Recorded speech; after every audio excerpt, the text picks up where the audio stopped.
अस्सलाम वालेकुम स्टूडेंट्स, आपका सब्जेक्ट है जी ऑडिटिंग और इसका यूनिट 7 आपकी कोर्स बुक के मुताबिक सामने डिस्प्लेड है। जैसे हम डिफरेंट एसेट्स और बाकी आइटम्स की वेरिफिकेशन कर रहे थे, तो इसी तरह verification of share capital and liabilities करेंगे। ये भी आपको पता है बैलेंस शीट की दूसरी साइड पे रिफ्लेक्ट होते हैं। जैसे एक बैलेंस शीट की एक साइड पे एसेट्स होते हैं, उनकी वेरिफिकेशन हमने पढ़ ली, तो बैलेंस शीट के दूसरे हिस्से में जहाँ पे कैपिटल प्लस लायबिलिटीज़ होते हैं उनकी भी वेरिफिकेशन हमें करनी होगी। तो सबसे पहले टॉपिक इसमें वेरिफिकेशन ऑफ शेयर कैपिटल का है। शेयर कैपिटल की जो डिफरेंट टाइप्स हैं वो हम देखेंगे। फिर उसके बाद वेरिफिकेशन ऑफ रिजर्व्स है, जो कंपनी ने रिजर्व मेंटेन किए होते हैं उनकी वेरिफिकेशन है। देन वेरिफिकेशन ऑफ लायबिलिटीज है, और लायबिलिटीज को फिर आगे दोनों हिस्सों में तकसीम किया गया है, long term liabilities and short term liabilities या करंट लायबिलिटीज। और उसके बाद कॉन्टीजेंट लायबिलिटीज का टॉपिक भी हम देख लेंगे। तो हम शुरू करते हैं इसको। वेरिफिकेशन ऑफ शेयर कैपिटल से। वेरिफिकेशन ऑफ शेयर कैपिटल वो है जो कंपनी में लोगों ने कैपिटल इन्वेस्ट किया होता है।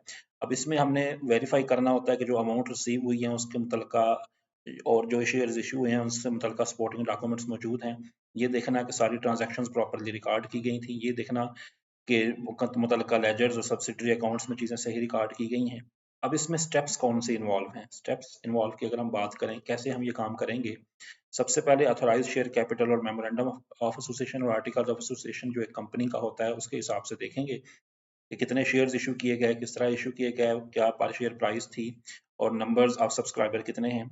उसके बाद डायरेक्टर्स की मिनट्स बुक चेक करेंगे, एप्लीकेशन अलॉटमेंट शेयर्स देखेंगे और उसके बाद देखेंगे कि कितनी अमाउंट्स एप्लीकेशंस पे रिसीव हुई, जो अमाउंट रिसीव हुई कितने लोगों को शेयर इशू हुए, कितने को नहीं हुए। तो ये सारी चीज़ें वन बाय वन चेक करेंगे।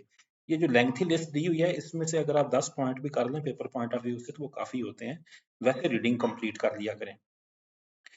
Issue of shares other than cash. Cash के अलावा भी अगर किसी को शेयर इशू हुए हैं, जैसे आपके अंडर राइटर्स, प्रमोटर्स जो कंपनी को प्रमोट कर रहे होते हैं, या वेंडर्स, उनको लिख देंगे। या और कोई कंपनी के ऐसे शेयर होल्डर्स हैं जिन्हें कैश के अलावा शेयर्स इशू हुए हैं, या कोई बोनस शेयर्स इशू हुए हैं।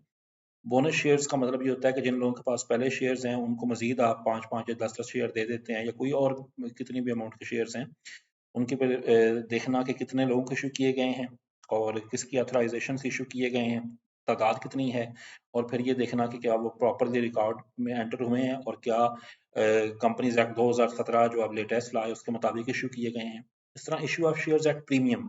बाद दफ़ा एक कंपनी के शेयर्स की मार्केट में प्राइस ज़्यादा लगती है, यानी फेस वैल्यू अगर शेयर की 100 रुपया है तो मार्केट में 150 रुपए का बिक रहा होता है, या आप बेच सकते हैं। तो जो प्रीमियम इकट्ठा हो पे शेयर्स इशू होते हैं उनका रिकॉर्ड चेक करना है, कितना प्रीमियम रिसीव हुआ और प्रीमियम को properly profit and loss account credit किया गया, और शेयर प्रीमियम अकाउंट में जो बैलेंस पड़ा हुआ है और उस साल में कितना इजाफा हुआ, ये चीज़ आप चेक करेंगे। फिर बाद दफ़ा शेयर डिस्काउंट पे इशू होते हैं। बाद दफ़ा कंपनी की परफॉर्मेंस अच्छी नहीं होती, ये नई कंपनी होती है, लोग शेयर नहीं खरीदना चाहते।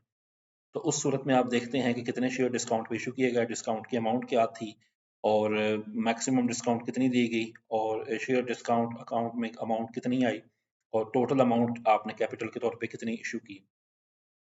तो ये शेयर्स कैपिटल का इस बाद दफ़ा फिर इसमें प्रेफर्ड शेयर्स भी होते हैं, रिडीमेबल प्रेफर्ड शेयर्स होते हैं। प्रेफर्ड शेयर्स का कॉन्सेप्ट ये है, कुछ कॉमन शेयर्स होते हैं जो कॉमन अदर शेयर होल्डर्स के पास होते हैं। प्रेफर्ड शेयर होल्डर्स को हर साल लाजमी डिविडेंड देना होता है। रिडीमेबल का मतलब ये है कि इनको किसी टाइम भी रिडीम किया जा सकता है, यानी इनको वापस लेके इनके बदले में कैश दिया जा सकता है। तो क्या ऐसे कुछ शेयर्स इशू किए गए, कब इशू किए गए, कितनी अमाउंट के इशू किए गए और किसको ये इशू किए गए और किन टर्म्स एंड कंडीशंस पे, वो आपने देखना होता है। इसके अलावा अगर कोई शेयर कैपिटल की रीऑर्गेनाइजेशन हो, यानी ऑथराइज कैपिटल बढ़े कम हो, तो उसको आपने देखना होता है।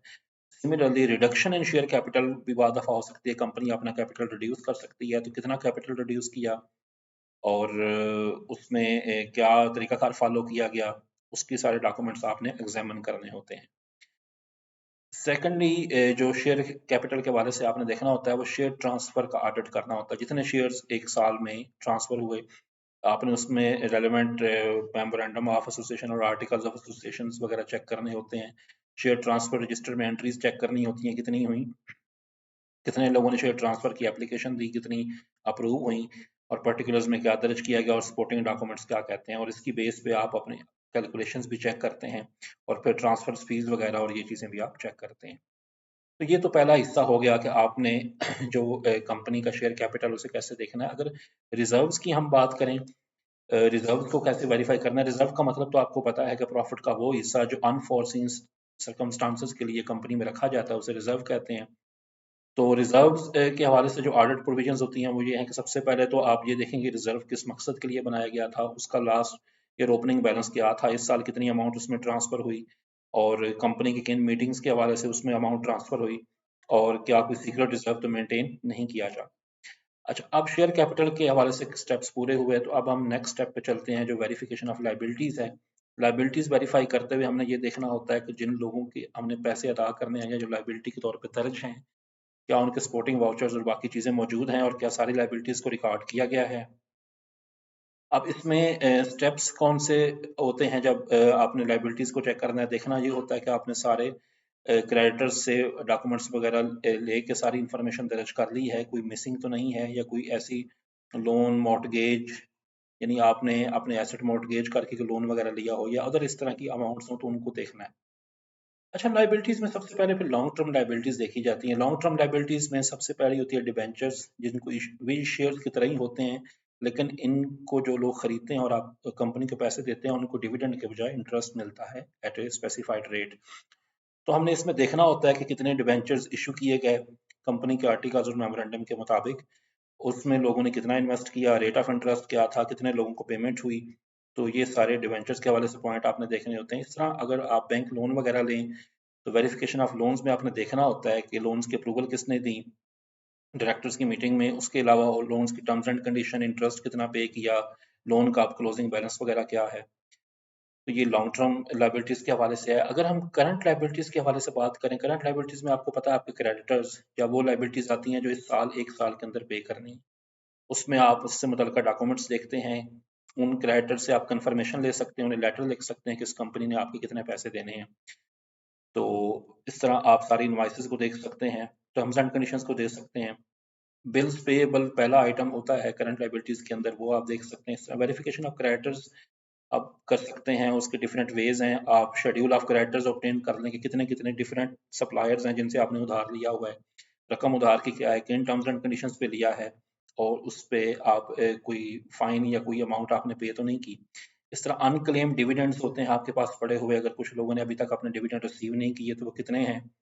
इस तरह अनअर्न्ड इनकम होती है, हो सकता है कुछ लोगों से आपने एडवांस लिया हो और उसके बदले में अभी तक गुड्स डिलीवर ना की हों, तो उनका क्या रिकॉर्ड है उसको आप वेरीफाई कर सकते हैं। अक्रूड एक्सपेंसेस होते हैं वो वाले जो आपने पे करने हैं लेकिन अभी तक पे नहीं किए, लेकिन आपके ज़िम्मे वो हो चुके हैं, उनकी लिस्ट ऑब्टेन करें, उनकी ओपनिंग क्लोजिंग बैलेंस चेक करें, सपोर्टिंग डॉक्यूमेंट्स देखें और देखें कि कोई मिस तो नहीं हो गया रिकॉर्ड होने से। इस तरह इनकम टैक्स के हवाले से भी आप सारी वेरिफिकेशन ऑब्टेन कर सकते हैं कि कंपनी का प्रॉफिट क्या रहा, उस पर टैक्स का रेट क्या होगा। तो ये करंट लायबिलिटीज की वेरिफिकेशन है। इस तरह वेरिफिकेशन ऑफ कॉन्टीजेंट लायबिलिटी भी आप कर सकते हैं। कॉन्टीजेंट लायबिलिटी वो लायबिलिटी होती है जो किसी कोर्ट केस के नतीजे में हो सकता है, आपको कुछ अमाउंट पे करनी पड़े।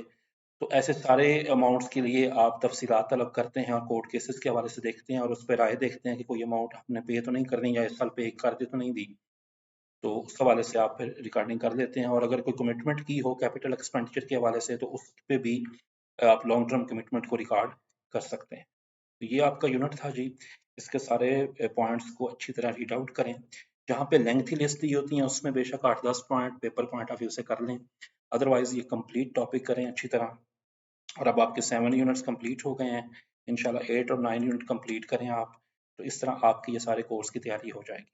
बहुत शुक्रिया।